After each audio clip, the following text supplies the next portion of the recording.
Voltaire. Mulai tahun 1694 sampai 1778. Agak panjang umurnya ya, sekitar 80-an itu. Cirinya Voltaire adalah dia rasional skeptis. Filosof itu rata-rata skeptis. Filosof yang tidak skeptis itu biasanya filosof yang terus jadi teolog. Skeptis itu selalu bertanya, tidak gampang puas dengan jawabannya yang ada. Filosof yang rasional skeptis yaitu filosof yang selalu menggugah. Apa iya sih? Harus begitu? Apa iya sih kok sampai segitunya? Itu skeptis. Terus perjuangannya Voltaire, ya perjuangan rasionalitas, pengetahuan melawan ketidaktahuan, akal melawan takhayul, skeptis melawan dogmatis, melawan teologis. Jadi Voltaire ingin agar manusia memperbanyak wawasannya sedalam mungkin untuk membunuh yang namanya ketidaktahuan. Kalau bahasa Inggrisnya ignorance. Ignorance itu nggak sekedar nggak tahu tapi cuek. Kalau bahasanya Imam Syafi'i, nggak tahu tapi nggak tahu kalau dia nggak tahu. Itu ignorance. Ini bahaya ya. Berarti orang ini bodoh tapi sombong, merasa dia pintar, nggak tahu tapi dia nggak sadar kalau dia nggak tahu. Dijelaskan yang benar pun kadang-kadang ngeyel, masih merasa yo aku yang benar. Nah itu ketidaktahuan. Yang kedua, akal melawan takhayul. Karena perjuangannya Voltaire adalah perjuangan melawan dominasi agama, dominasi gereja zaman itu. Agama itu kan banyak berisi takhayul-tahayul, mistisisme, bahasa Jawanya klenik. Jadi reason melawan superstition. Jadi takhayul itu kayak Yunani, kayak peradaban pra-Yunani yang filosofis. Peradaban yang dimulai sekitar 500 tahun sebelum Masehi. Itu peradaban mistis, peradaban mitologis, peradaban takhayul, menjawab segala persoalan dengan mitos. Kenapa kok nggak boleh ke Parangtritis pakai baju hijau biar Nyai Roro Kidul nggak marah? Itu kan menjawab persoalan dengan mitos. Kalau ada perempatan, kemudian di situ banyak sekali kecelakaan, kira-kira jawabannya apa? Nah, di situ banyak hantunya. Itu jawaban mitos. Sehingga kalau kamu lewat situ biar nggak kecelakaan, terus kamu ngebel ini. Masa nggak tahu ngebel itu berarti pamit biar penunggunya tahu kalau ada yang lewat. Kalau gitu saya nggak ngerti. Hanya pulau-pulau lah ngebel kan kayak gitu. Nah kalau kalian masih percaya kayak gitu, berarti peradaban kita masih peradaban mitos. Berarti kita hidup 500 tahun sebelum Masehi. Kayak zaman Yunani kuno. Dan sekarang masih kayak gitu ya, kita masih banyak yang mitos-mitos. Zaman saya kecil dulu kalau ada hujan, ada kilat, terus ada meledak besar itu, simbah saya cerita. Jadi ada setan-setan itu juga kan nyari berita di langit. Nah terus karena langit itu tinggi, terus maka setannya ini sunggi-sungginan. Apa sunggi-sungginan? Kayak panjat pinang gitu, dia selalu sunggi sampai ke atas. Tapi begitu di atas ketahuan sama malaikat, ayo mau nyuri berita. Nah, setannya kan jengkel, sudah capek-capek sungguh-sungguh ketahuan lagi. Akhirnya malaikatnya diece, jadi dilecehkan, dia melet-melet ke malaikat gitu. Nah, ketika setannya melet-melet itu terus ada kilat, nah itu setannya melet-melet. Terus malaikatnya kan marah, kurang ajar, melecehkan aku ya. Setannya yang melet-melet tadi dicambuk 2. Nah itulah petir. Jadi petir itu ketika malaikat mukuli setan. Makanya kamu hati-hati. Kalau ada kilat, kamu jangan deket-deket setan. Kamu ikut kena pukul malaikat. Nah itu berarti orang kesambar petir itu karena dia deket sama setan. Nah itu kan jawaban mitologis. Lu zaman kecil diceritain gitu percaya luar biasa. Kalau kamu lihat bulan, itu kan ada gambar kayak gambar kuda itu, kayak gambar kuda yang lengkap itu. Kalau bapak saya cerita itu kuburannya Ali bin Abi Thalib. Jadi Ali bin Abi Thalib itu satu ketika dia naik kuda nyenggol orang jualan minyak. Minyaknya jatuh, orangnya marah-marah. Oh ini minyak kamu jatuhin gimana? Aku beli mahal-mahal. Dia sudah akhirnya tanahnya diambil diperes sampai minyaknya keluar lagi. Tanahnya marah-marah. Aku tidak ikut apa-apa, kamu peres sakit tahu. Tanahnya diperes marah-marah. Awas ya kamu kalau besok mati dikubur di sini tak jepit kayak kamu meres aku. Ali bin Abi Thalib kan takut. Jadi begitu Ali meninggal pesan ke anaknya, nanti kalau aku meninggal jangan dikubur ya. Takut aku nanti kalau diperes. Nah begitu Ali meninggal ditaruh di kuda, kudanya ditepuk, walah dia terus loncat sampai bulan itu. Maka di bulan itu ada gambar kayak kuda itu. Nah itu kan sebenarnya cerita gitu enak didengerin, tapi itu mitos. Jawaban-jawaban mitos terhadap realitas. Jadi sisi gelapnya bulan itu ditafsirkan Ali bin Abi Thalib. Padahal kalau orang barat sisi gelapnya bulan dark moon of dark side of moon itu kan karena ada transformer di sana. Nah, itu bedanya mitosnya barat sama mitosnya timur kan itu. Kalau kita itu kerjanya Ali bin Abi Thalib, nah kalau bagi orang barat itu karena ada transformer. Nah itu perjuangannya Voltaire antara lain. Ayolah, kita dulu sudah bagus, jawaban-jawabannya sudah rasional, mendobrak mitologis. Begitu masuk ke abad tengah kok mitos lagi.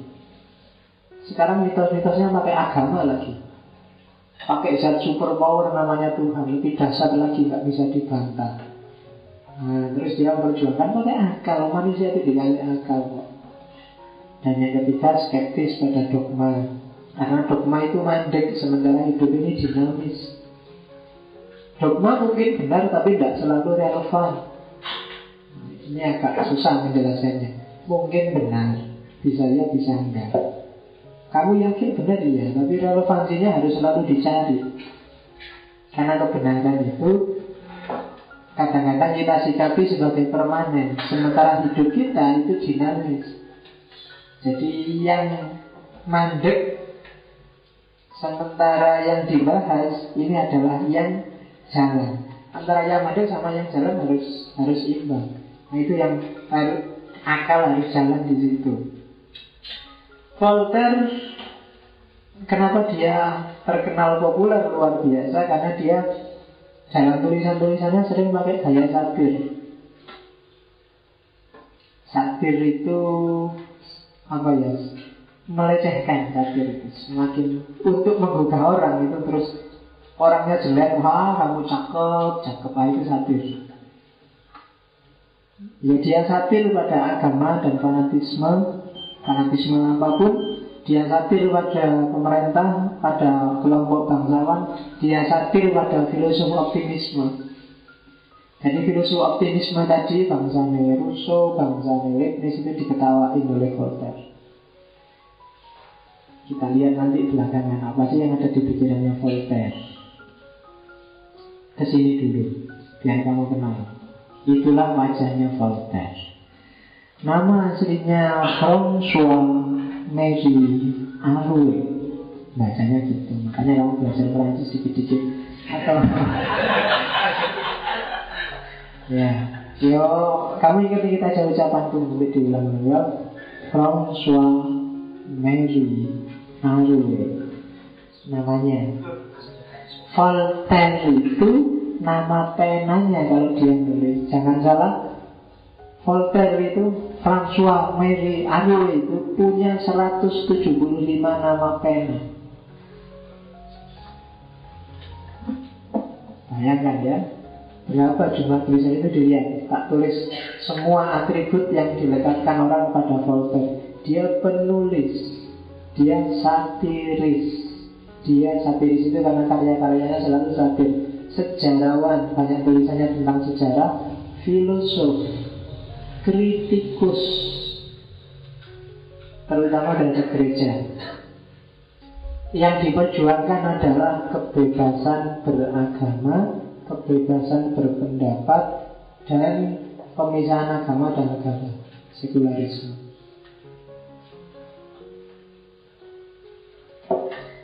Tulisannya hampir dalam semua bentuk tulisan dan dalam semua bidang, ilmiah maupun fiksi. Itu Voltaire. Termasuk yang bentuk surat-surat. Kalau dalam biografinya dia nulis sekitar 20.000 lebih surat, menulis 2.000 lebih karya dalam bentuk buku dan pamflet. Dengan umurnya berapa, sekitar anggap aja sekitar 80-an. Karya terakhir yang dia tulis itu Candide. Candide itu ditulis ketika dia umur 65. Bayangkan orang bisa nulis 2.000 buku itu, kira-kira dia kapan tidurnya, kapan makannya. Padahal dia juga termasuk salah satu tokoh yang punya kisah cinta mengenaskan. Pacarnya kawin sama orang lain. Ya, jadi ya, kalian yang sampai diputus sama pacar tenang aja, siapa tahu besok jadi Voltaire. Dan dia terkenal jenis Casanova, suka gonta-ganti perempuan, meskipun dia cinta sejatinya lepas. Itu Voltaire. Punya 175 nama pena. Yang paling terkenal ya Voltaire itu tadi. Orangnya unik, kalau ngomong sembarangan, suka melecehkan orang, ceplas-ceplos, jeleknya dibilang jelek. Wah, khas luar biasa. Sering dipukuli orang. Sampai masuk penjara 2 kali. Hampir semua tulisannya pernah dicekal. Karena ya itu melecehkan agama, melecehkan pemerintah, menertawakan filsafat. Makanya tadi tak bilang gayanya satir. Gaya satir itu kadang ada 5 gaya satir itu. Ada generalisasi, ada pembalian, ada penyesatan logika, ada parodi, ada berlebih-lebihan. Itu satir. Ada generalisasi. Generalisasi itu dianggap sama semua. Jowoy, kan gitu, itu generalisasi. Indonesia, ramah, kan gitu, itu dianggap semua orang Indonesia ramah-ramah. Jadi itu tujuannya melecehkan. Kayak saya waktu ketemu orang Malaysia itu kan, pokoknya bagi orang Malaysia semua orang Indonesia itu Indon. Wah, Indon itu sebutan yang melecehkan kan kalau di Malaysia. Indon itu ya pokoknya levelnya TKW lah. Nah itu generalisasi. Pokoknya dianggap sama semua. Aslinya mana mas? Madura. Madura. Nah itu generalisasi. Sudah tergambar di kepalamu Madura itu apa? Itu generalisasi. Kadang-kadang satir pakai gaya generalisasi. Terus kebalikan. Melecehkan itu bisa jadi pakai kebalikannya. Gitu. IP-mu berapa sekarang? IP saya pak 1,2 pak. Wah top. Sip. Itu kan. Jadi meskipun ngomong top sip itu kan tidak muji gitu. Itu melecehkan gitu. Itu jenis satir gitu. Kamu tiap hari makannya apa? Saya makannya tempe pak. Wah sehat. Tenang aja sehat tempe itu. Nah, itu kan kayak muji aja. Jadi melecehkan. Apalagi ngomongnya sambil ketawa-ketawa kecil. Itu namanya reversal. Atau pakai logika yang sesat. Oh itu banyak, nanti belajar logika ya. Banyak logika itu sesat. Jadi bulat tapi ujungnya rumit. Ujungnya itu balik sendiri gitu. Misalnya bilang semua orang Indonesia itu pembohong. Nah itu kan balik sendiri itu kan. Nah sampai yang ngomong orang mana? Saya juga orang Indonesia. Loh berarti saya juga pembohong. Loh itu kan bulat. Bulatnya di mana? Kalau saya juga pembohong, berarti yang tak omongkan kan bohong. Kalau yang tak omongkan bohong, berarti kan kebalikannya. Kalau saya ngomong semua orang Indonesia bohong, berarti kan kebalikannya. Berarti semua orang Indonesia jujur. Loh, tapi saya juga Indonesia kan? Ya berarti aku termasuk yang jujur dong. Nah kalau aku yang jujur berarti yang tak omongkan tadi benar. Semua orang Indonesia berbohong, bulut kan. Nah itu logika yang sesat. Banyak logika-logika yang sesat. Kalau kalian nggak hati-hati bisa kejebak. Setiap manusia mati, manusia saya mati. Kalau itu mesti benar. Tapi kalau setiap bapak adalah laki-laki, saya laki-laki, maka saya salah logikanya. Makanya kamu, ya kapan-kapan kita ada sekolah mantek ya, biar nggak keliru mikir. Kamu sering ditipu kalau di TV-TV juga begitu. Kadang-kadang level omongan aja menentukan. Misalnya artis diwawancara, apa wis dangdut, artis dangdut goyang seronok diwawancara, Mbak kok mau sih goyang seronok, kan nggak boleh. Secara moral kan merusak. Ngapain sih ngurusin saya? Urusi dong yang besar-besar. Korupsi, pemerintah DPR yang curang, saya cuma goyang aja diurusi. Nah itu kan jawabannya seolah-olah benar, tapi ini keliru secara logika. Karena level ngomongnya beda sudah. Nah itu sering. Nah itu salah satu jenis satir itu kadang-kadang bermain-main dengan logika. Ada juga parodi. Kalau parodi kalian kenal lah. Bikin fragmen lucu untuk nyindir, dibikin lucu-lucuan. Ya mungkin cerita tentang orang Jawa, cerita tentang orang Madura, itu sering jenisnya parodi. Itu sebenarnya satir untuk nyindir. Entah yang disindir Maduranya atau justru orang yang bukan Madura. Misalnya dulu, hati-hati loh, Suramadu itu tidak akan awet, karena sebentar lagi besinya mesti hilang semua. Nah itu kan itu kan nyindir, satir. Jadi cerita itu parodi, bikin cerita lucu untuk ngomong tentang realitas. Ada juga yang understatement atau overstatement. Itu berlebihan. Kalau understatement itu bikin pernyataan mengecilkan. Kalau overstatement itu bikin pernyataan melebihkan. Understatement itu misalnya, mari silahkan mampir ke gubuk saya. Nah itu understatement. Kalau overstatement itu tenang aja, semua orang mendukung Anda. Nah, itu overstatement. Jadi membesar-besarkan. Rakyat di belakang kita Pak, tenang aja. Itu overstatement. Jadi dari mana ngerti rakyat di belakang kita itu? Kapan penelitiannya? Kan nggak ada. Nah, itu overstatement, berlebihan. Nggak mungkin lah. Lu di TV itu kan banyak. Kalau sama musuhnya di understatement, sama dirinya sendiri di overstatement. Membesarkan dirinya, melecehkan yang lain. Nah itu jenisnya satir.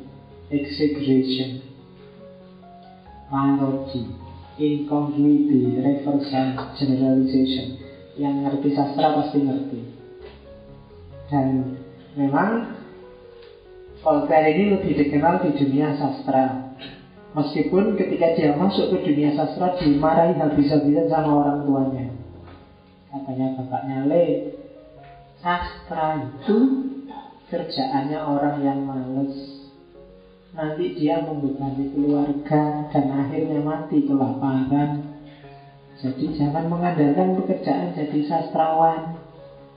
Menulis itu nggak bisa dijadikan andalan. Nah itu marah-marahnya bapaknya. Ya masuk akal. Cuma kan Voltaire bukan cuma penulis, karena di balik sisi penulisnya dia orang yang sangat berkualitas. Jadi dia selalu ada dalam semua pertemuan-pertemuannya para filosof, pertemuan-pertemuannya para bangsawan, karena dia memang sangat terkenal pada zamannya. Jadi suatu ketika dia ada pertemuan kelompok apa? Pokoknya kelompok yang suka telanjang, kelompok nudis. Dia diundang oleh kelompok orang yang suka telanjang itu, suka seks bebas lah. Dan dia datang. Tapi pertemuan selanjutnya ketika diundang lagi, dia nggak datang. Ketika ditanya orang, loh kemarin kamu datang kok sekarang nggak datang lagi? Kalau saya sekali datang ke sana, itu menunjukkan bahwa saya filosof. Kalau 2 kali saya datang ke sana, itu berarti saya sudah jadi germo.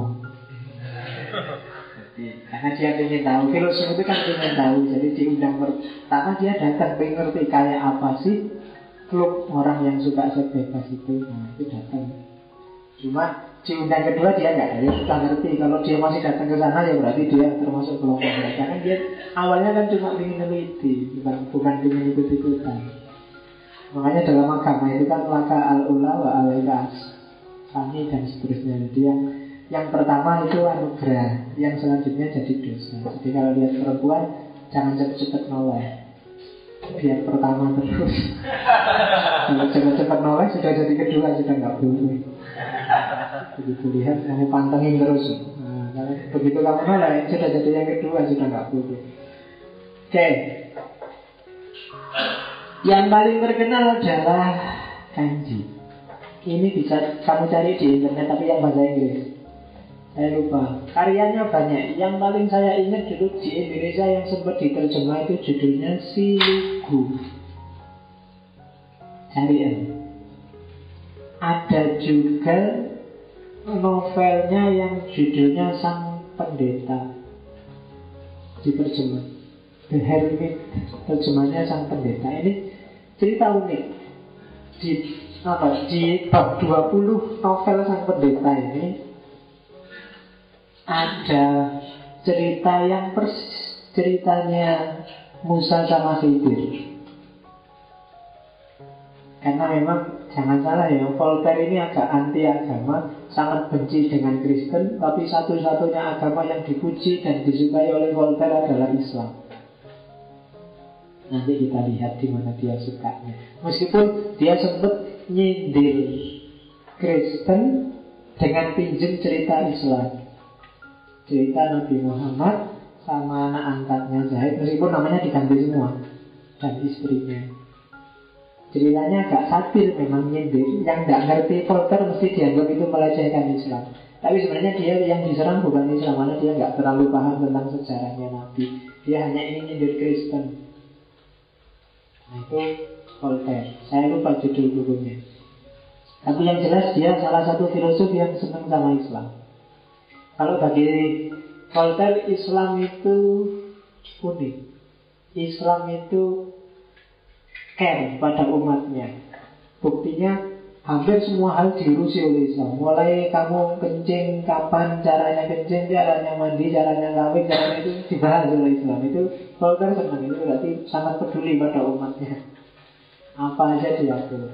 Kemudian dahsyat, tidak lama dalam perkembangannya sudah menguasai hampir 2/3 dunia. Nabinya juga luar biasa. Nah itu uniknya Voltaire. Meskipun agama dia terang-terangan nyebut agama yang paling saya benci adalah Kristen. Dia karena memang dia orang Kristen mengalami banyak peristiwa nggak enak berdasarkan agamanya sendiri. Nanti beberapa kita sebut.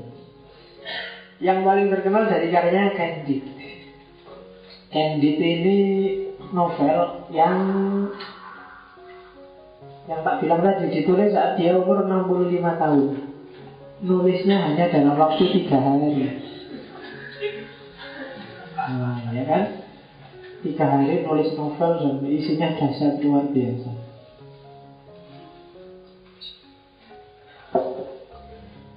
Tapi lebih pintar mahasiswa begitu. Kadang-kadang mahasiswa itu disuruh bikin makalah dalam waktu semalam. Iya, jadi ternyata pastinya itu jadi dan luar biasa. Itu kan ngalang-ngalang Voltaire itu. Ya. Kalau ditanya dapat dari mana? Ada ilham yang datang Pak. Nabi Muhammad ada uzlah dulu 1 bulan baru dapat wahyu, dapat ilham. Kamu semalam aja. Luar biasa ya. Mahasiswa hari ini itu syik pokoknya. Nah itu saya ngomong gini, itu jenisnya apa? Satir. Langsung ada contohnya ya. Oke. Isinya mengolok-olok absurditas. Banyak sekali dalam hidup kita ini yang absurd. Absurd itu tidak jelas, tidak konsisten, tidak tegas, remang-remang itu absurd. Katanya A kok ternyata B. Nah, yang teori absurditas ini biasanya dinisbatkan kepada orang sejaman juga di era Enlightenment, yaitu Albert Camus. Absurditas ini teori yang pinjam kisah dewa Yunani namanya Sisyphus. Sisyphus itu dewa Yunani yang dihukum, disuruh menjatuhkan batu dari atas gunung. Batunya dijatuhkan ke bawah. Kalau sudah di bawah, dia disuruh ke bawah, menaikkan lagi ke puncak gunung. Sudah di atas, disuruh nyemplungin lagi. Sampai di bawah, suruh naik. Jadi terus itu dia suruh jatuhin. Terus batunya dikejar, sampai di bawah dinaikin lagi, susah payah. Sampai di atas digelundungin lagi, terus disuruh menjalan. Jadi hukumannya kayak gitu sampai mati. Wah, itu kan stres luar biasa. Absurditas itu kayak gitu, nggak jelas. Apa tujuannya melindungi batu terus naik, apa sih gunanya? Nah, itu absurd, itu kayak gitu, nggak jelas. Antara yang dimaksud awal dengan akhirnya juga nggak jelas. HP itu fungsinya apa sih? Oh, itu kan terus kamu kadang-kadang kan selit, nggak jelas ini fungsinya. Kamu pacaran itu untuk apa sih? Itu juga nggak jelas. Kamu kuliah itu mau apa sih? Nggak jelas. Agamamu itu, kamu berislam itu dari mana, untuk apa, mau kemana? Itu juga kamu nggak paham. Itu namanya absurditas. Dan itu diketawain habis-habisan oleh Voltaire. Gitu ngaku modern, gitu ngaku filosof, gitu ngaku mahasiswa. Itu satirnya Voltaire. Teorinya Voltaire. Ya, kalau di situ tokoh utamanya Candide, Baron ini penguasa. Kunigonde itu pacarnya. Artinya itu sebenarnya dua kata yang digabung. Iun itu artinya alat kelamin perempuan, kalau gonde itu apa saya lupa. Pangloss itu dokter, profesor, filsafat, ahli metafisika, apa panjang sekali. Tapi sebenarnya itu satir. Jadi Pangloss itu orang, arti harafiahnya orang yang banyak omong, tapi tidak ada gunanya omong kosong. Jadi filsafat tentang metafisika, apa dan seterusnya, pokoknya panjang sekali. Itu kan kayak ceritanya Nasruddin waktu diajak debat oleh para, jadi satu ketika ada filosof banyak datang nantang dia diskusi. Cuma waktu diskusi dia enggak, dia mengambil buku apa saja di rumahnya, terus judulnya nggak jelas, pokoknya dikarang-karang dulu. Begitu ditanya apa pokoknya diskusi apa, dia bilang itu saya sebut di buku The Elementary of apa. Buku apa itu? Sampai belum baca. Itu buku hebat itu, bos. Oh ya, nyerah bos. Yang satunya lagi tanya, ini adanya di buku lo, salah saya. Yang benar itu gini lo, kok kalian tahu ada di buku yang judulnya The Profession of apa gitu. Saya belum punya buku itu, makanya baca. Terus ada berdoa terus. Jadi dibohongnya bisa-bisa sama Nasruddin. Dia ingatkan gue judul buku. Dan ketika ngomong judul buku kan terus orang jadi wah iya ya. Kayak kalian kan gitu. Kalau ingin diskusi menang, kalau mengandalkan pikiranmu sendiri orang tidak percaya. Tapi pinjemlah nama tokoh-tokoh. Ya kan, pinjemlah judul-judul buku, foto-foto. Yakinlah mereka juga nggak ngerti isinya buku itu apa. Iya, jadi ngomong aja. Kamu kok ngomong gitu? Saya sudah baca di filsafat barat dan timur. Wah, halaman sekian ngomong gitu, mesti temenku sudah ngetek. Setahu saya, menurut Heidegger, hidup itu harusnya kayak gini. Temanmu harus Heidegger. Sudah berani bantah kan, kamu gak caper ya kan gitu. Ini sesuai dengan bukunya Nurholis Majid. Ini alam terus Mas Nurholis. Jadi temenmu merasa berhadapan dengan Nurholis, padahal kamu yang gabus. Nah itu kayak Dr. Pangloss, dokter metafisika, panenteisme apa, itu panjang sekali kalau di Candide. Ya, jadi Candide ini kalau alurnya itu awalnya ya Candide, anak muda yang jatuh cinta pada sepupunya sendiri, tapi terus bisa. Tapi terus rindu ingin nyari pacarnya, sudah hilang. Nah, dalam rangka perjalanan nyari pacarnya ini dia mengembara ke Eropa, ke Amerika, bahkan sampai Timur Tengah. Nah, Di situ ada ide-idenya, misalnya ide tentang the best of all possible world. Nyari dunia yang paling baik itu kira-kira dunia kayak gimana ya? Kamu tiap hari memimpikan dunia yang damai, dunia yang aman, dunia yang tentram, itu kira-kira ada di mana ya? Itu best of possible world. Dan nanti Candid ini ditutup dengan kalimat we must cultivate our garden. Kita harus menanami kebun kita. Ternyata melakukan perjalanan kemana-mana itu ya dapatnya cuma capek. Kita punya sawah ladang yang luas, ya yuk kita tanami milik kita. Karena kebahagiaan sejati adalah terletak dalam kerja. Jadi nyari dunia terbaik itu tidak ada di luar dirimu, itu kayak sufi. Tapi ada dalam karyamu sendiri. Bukan kamu pindah ke daerah mana, ke kota mana untuk tentram, tapi bikinlah hidupmu sendiri yang tentram. Kalau kamu ingin nyaman, ya bikinlah hidupmu sendiri yang nyaman. Itu pesan moralnya Gandhi. Jangan cari kemana-mana. Kamu tiap hari marah-marah, DPR kok curang, pemerintah kok tidak karu-karuan, rektor kok apa, ketua jurusan kok gitu, dosen kok ngamuan, kamu jadi gak nyaman. Tidak, kalau kamu ingin nyaman, tergantung dirimu sendiri kok, tidak tergantung mereka. Kalau kamu nggak cocok, bisa kamu tinggal sewaktu-waktu, tapi meninggalkan dirimu kan nggak bisa. Nah itu pesan moralnya Gandhi. Jadi we must cultivate our garden. Kita harus menanami kebun kita sendiri. Jangan terpesona oleh kebunnya orang lain. Orang kan selalu gitu, kalau bahasa Jawanya sawang sinawang. Jadi selalu lihat orang lain, enak ya dia, enak ya dia. Enggak, kamu sendiri juga bisa enak, tenang aja.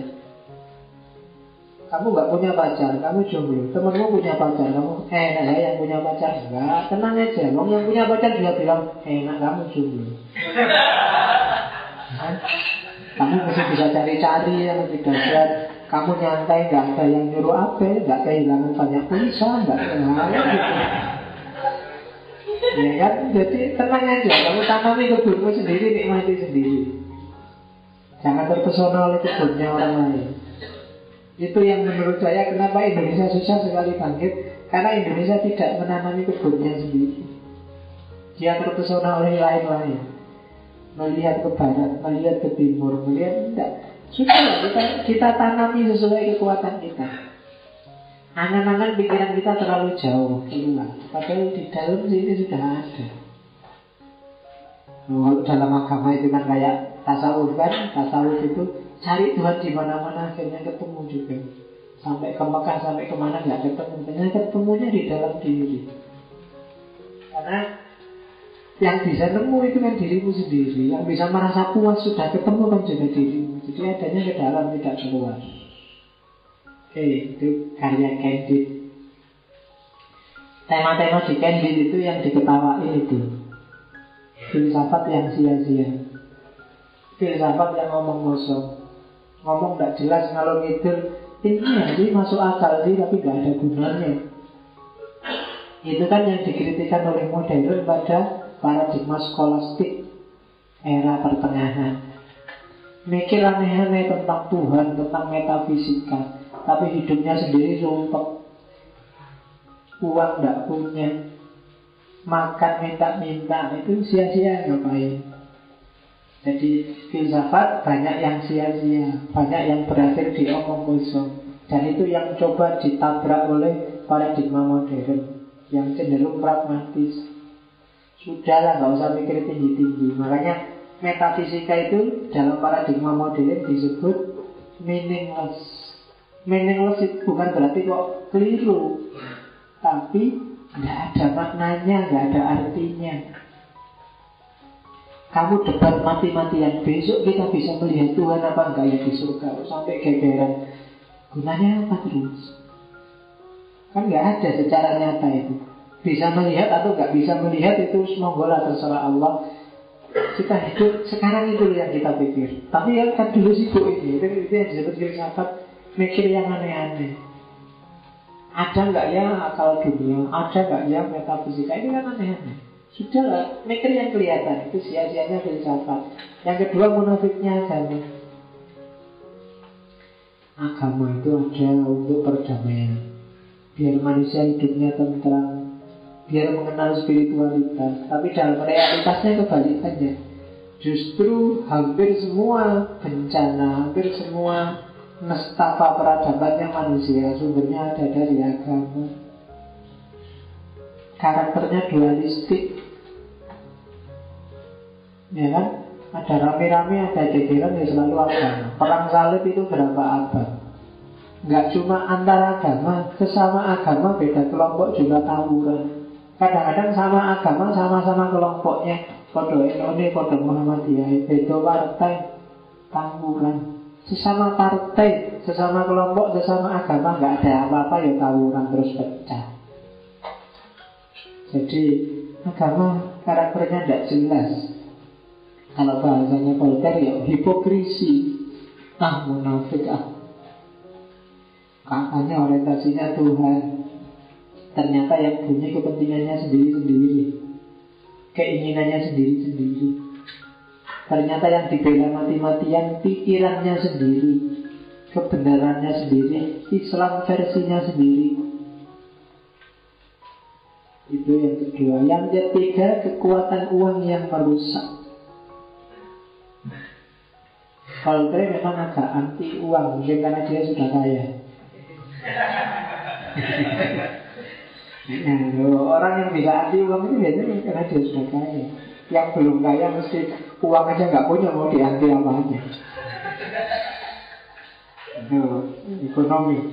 Terus, nah ini yang agak unik. Dia tidak percaya dengan optimisme. Orang yang optimis terus itu orang bodoh. Orang yang tidak waspada. Tenang aja, aman, enak-enak, tenang aja. Itu alamat kamu keceklong besok. Orang hidup itu harus waspada dong. Yang dipikir kemungkinan jelek, jangan kemungkinan baik. Kalau kamu mikir kemungkinan baik terus, ya akhirnya begitu ketemu yang jelek, kamu kontak-panting. Tapi kalau kamu pilih kemungkinan yang jelek, kamu siap ketika datang yang jelek. Kalau yang datang bagus, alhamdulillah.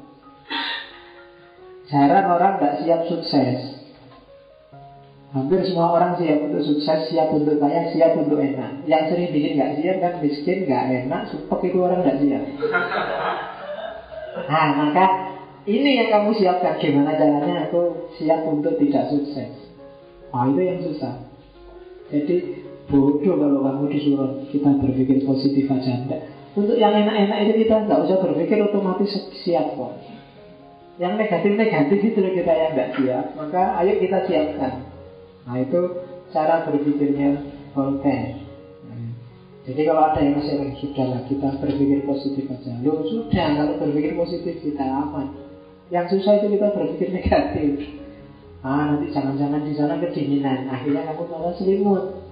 Nanti jangan-jangan di sana kepanasan, terus kamu bawa kipas, kan gitu. Tapi kalau kamu optimis, tenang aja, sehat-sehat, kita kuat kok.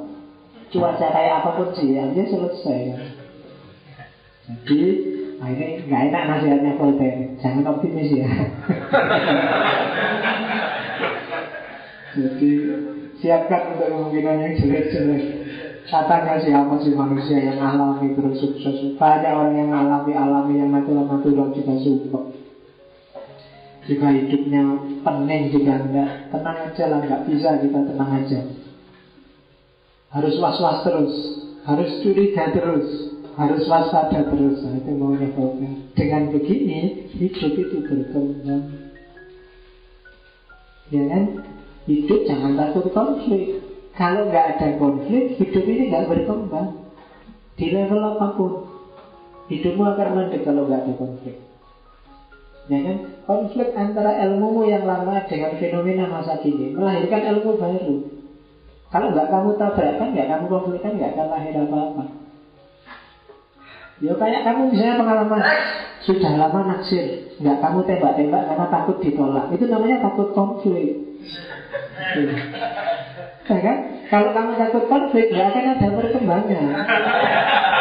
Betul. Loh, kamu tembak aja urusan ditolak, toh nggak merubah apa-apa. Sejak kemarin juga nggak punya pacar. Tapi iya kan? Loh, kalau diterima alhamdulillah ada perkembangan sekarang. Teori konflik itu kan gitu. Makanya kamu jangan takut konflik. Konflik itu bikin kita berkembang. Ya dalam hal apapun, nggak cuma urusan pacar. Kamu ngerti pacar. Belajar juga gitu, konflik. Ini nonton sepak bola atau belajar itu kan konflik. Sama orang tuamu juga gitu. Ada konflik-konflik, mesti hubunganmu jadi berkembang semakin bagus. Ya yang sudah punya pacar biar hubungannya semakin berkembang, ya dibikin konflik dikit-dikit. Loh ya kan? Loh, kalau sudah aman misalnya Allah percaya pacarku nggak mungkin cari yang lain, mesti nggak berkembang. Tiba-tiba kamu terjebak ternyata ikut juga sama orang lain. Tapi kalau dibikin konflik dikit-dikit, kamu agak seminggu dikit misalnya, itu kan rame kan terusan. Kamu bener loh, iya ya bener, itu cuma jajal kok misalnya. Nah itu konflik, masalahnya. Oke, itu manipulator tadi loh. Jadi jangan terlalu optimis loh, kamu dibohongin orang gitu. Makanya kan ada saya lupa di Facebook itu ada yang bilang hidup itu tidak semudah cocoknya Mario Teguh. Emang gampang apa ngatur enggak lah. Ya dia yang uangnya banyak gampang mikir gitu-gitu. Dia dibayar untuk ngomong itu. Emangnya hidup enak. Sini ini yang sumpah, uang sudah tipis, dosennya marah-marah terus disuruh bapak bos nagih terus, saya sumpah. Jadi jangan optimis ya. Gak enak nasihatnya Volker ini, tapi dia realistis. Karena memang hidup harus gitu. Biar kita tangguh ya, harus sering konflik, harus was-was, harus waspada, harus menyiapkan diri. Jangan optimis masuk surga, karena itu bisa jadi blunder loh. Kalau kamu sudah optimis, tenang aja, masuk surga pasti. Wah, saya amat itu kamu bisa blunder. Tiba-tiba di sana katanya siapa gitu. Kita kan sering DM.